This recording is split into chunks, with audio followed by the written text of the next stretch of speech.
Hey guys, Shanto here. Finally Poco M3 Pro স্মার্টফোনটা আসতে চলেছে আগামী 19শে মে। আর এই স্মার্টফোনটা গ্লোবালি লঞ্চ হওয়ার পরে ইন্ডিয়া আর বাংলাদেশের মার্কেটেও চলে আসবে। আর শুধুমাত্র এটাই নয়, পোকো M3 Pro স্মার্টফোনটার সাথে তাদের নিজস্ব পোকো ইউআইকেও অ্যানাউন্স করা হতে পারে সেই 19শে মে। তো আজকের এই ভিডিওটাতে পোকো M3 Pro স্মার্টফোনটার ফুল স্পেসিফিকেশন, প্রাইস আর পোকোর নিজস্ব ইউআই সম্পর্কে জানবো আমরা। প্রথমে জানাচ্ছি পোকো M3 Pro স্মার্টফোনটার ডিজাইনটা সম্পর্কে। এই ফোনটার ডিজাইন সদ্যই ইন্টারনেটে পাবলিশ করেছে ঈশান আগরওয়াল। আর এখানে আমরা অনেকটাই গ্যালাক্সি S21 সিরিজের মতো একটা ভাইব পাচ্ছি। ডিজাইনটা দেখে অবশ্যই বলতে হবে পোকো, শাওমি এবং রেডমি থেকে কিছুটা আলাদা হওয়ার চেষ্টা করছে। এই ডিজাইনটা সম্পর্কে আপনার কি মতামত অবশ্যই কমেন্ট করে জানাতে পারেন কমেন্ট সেকশনে।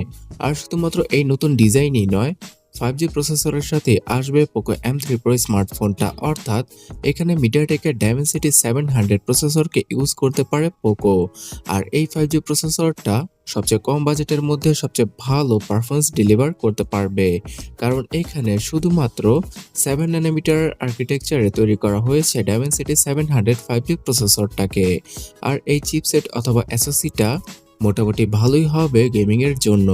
যেহেতু পোকো M3 Pro ডিভাইসটা 15,000 রুপি অথবা বাংলাদেশি টাকায় 20,000 টাকার আশেপাশে আসতে পারে, তাই সেই বাজেট অনুযায়ী ডাইমেনসিটি 700 5G চিপসেটটা একটা কিলার চিপসেট হিসেবে বিবেচিত হবে। এখানে মালির G57 MC2 জিপিউটা থাকার কারণে পাবজিতে 40 FPS এর মতো আউটপুট পাওয়া যাবে, তার সাথে HD গ্রাফিক্সও প্লে করা যাবে সেই গেমটি। তাছাড়া রেগুলার সবগুলো কাজ ইজিলি হ্যান্ডেল করার জন্য UFS 2.2 এর স্টোরেজ টাইপের পাশাপাশি 6GB আর 4GB র্যামের ভেরিয়েন্টের সাথে আসতে পারে পোকো M3 Pro ডিভাইসটা, যেখানে কিনা অ্যাজ ইউজুয়াল আপনারা ডেডিকেটেড সিম স্লট পেয়ে যাবেন। তাছাড়া এই ফোনটাতে ইউজ করা হবে 90 হার্জের একটি IPS LCD প্যানেলের ডিসপ্লে, যেখানে কিনা ছোটখাটো একটা পাঞ্চুলার কাটআউট থাকবে। তার সাথে এই ডিভাইসটার ফ্রন্টে পাওয়া যেতে পারে কর্নিং গরিলা গ্লাসের প্রোটেকশন এবং ডিসপ্লের রেজুলেশন হতে পারে ফুল HD+। সো বন্ধুরা, এতক্ষণ অবধি পোকো M3 Pro ডিভাইসটার স্পেসিফিকেশন শুনে হয়তো অনেকেরই ভালো লেগেছে।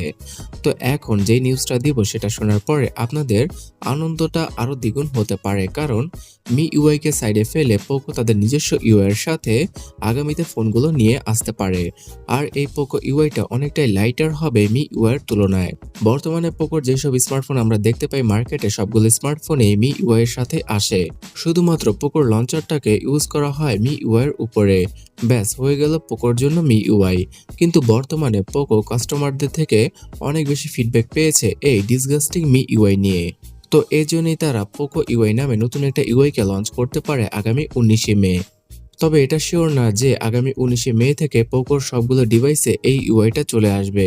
এটা ডেলিভার করতে আরো বেশি সময় প্রয়োজন। তাছাড়া পোকোর ইউআইটা অনেকটাই মি ইউআই থেকে ইন্সপায়ার হবে নাকি স্টক অ্যান্ড্রয়েড থেকে। পোকো খুব ভালোভাবে জানিয়ে দিয়েছে তারা অ্যান্ড্রয়েড ওয়ানের মতো কোনো প্রোগ্রামের সাথে যুক্ত নয় এবং অ্যান্ড্রয়েড ওয়ানের ডিভাইসগুলো তারা আনবে না। ইনফ্যাক্ট শাওমি আগামীতে আর কোনো অ্যান্ড্রয়েড ওয়ানের সাথে আসা ডিভাইসগুলো আনবে না। তারা অনেকটাই মি ইউআই থেকে ইন্সপায়ার হয়ে তাদের পোকো ইউআইকে তৈরি করবে, যেমনটা কিনা রিয়েলমি কালার ওএস এর সাথে করেছে। সো বন্ধুরা, আগামী 19শে মে জানা যাবে যে পোকোর ইউআইটা কেমন হয়। পোকোর ইউআই সম্পর্কে নতুন কোনো আপডেট পেলে আমি অবশ্যই সবার আগে আপনাদের সাথে শেয়ার করব। তার জন্য এই চ্যানেলটাকে সাবস্ক্রাইব করে আমাদের সাথেই থাকুন। সো চলুন এবার জানা যাক যে পোকো M3 Pro ডিভাইসটাতে কেমন ক্যামেরা সেটআপ দেখতে পেতে পারি আমরা। 48 মেগাপিক্সেলের ট্রিপল ক্যামেরা সেটআপের সাথে আসতে পারে পোকো M3 Pro স্মার্টফোনটা।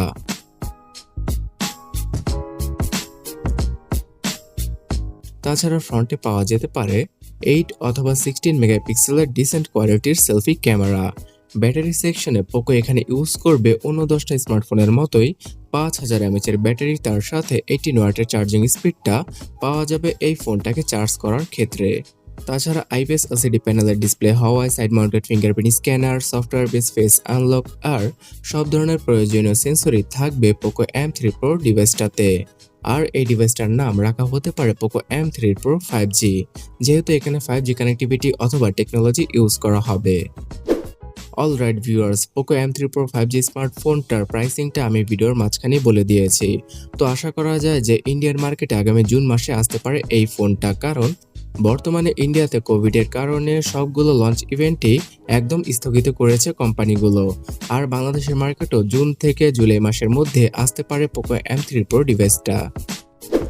ওকে, রিয়েলমিও এই বাজেট সেগমেন্টে তাদের 5G স্মার্টফোনকে লঞ্চ করেছে চাইনিজ মার্কেটে। তো সেই ফোনটা সম্পর্কে জানতে হলে এই রাইট সাইডের ভিডিওটাতে ক্লিক করুন। তো ভালো থাকবেন, আমার জন্য দোয়া করবেন। দেখা হচ্ছে পরবর্তী ভিডিওতে। আল্লাহ হাফেজ।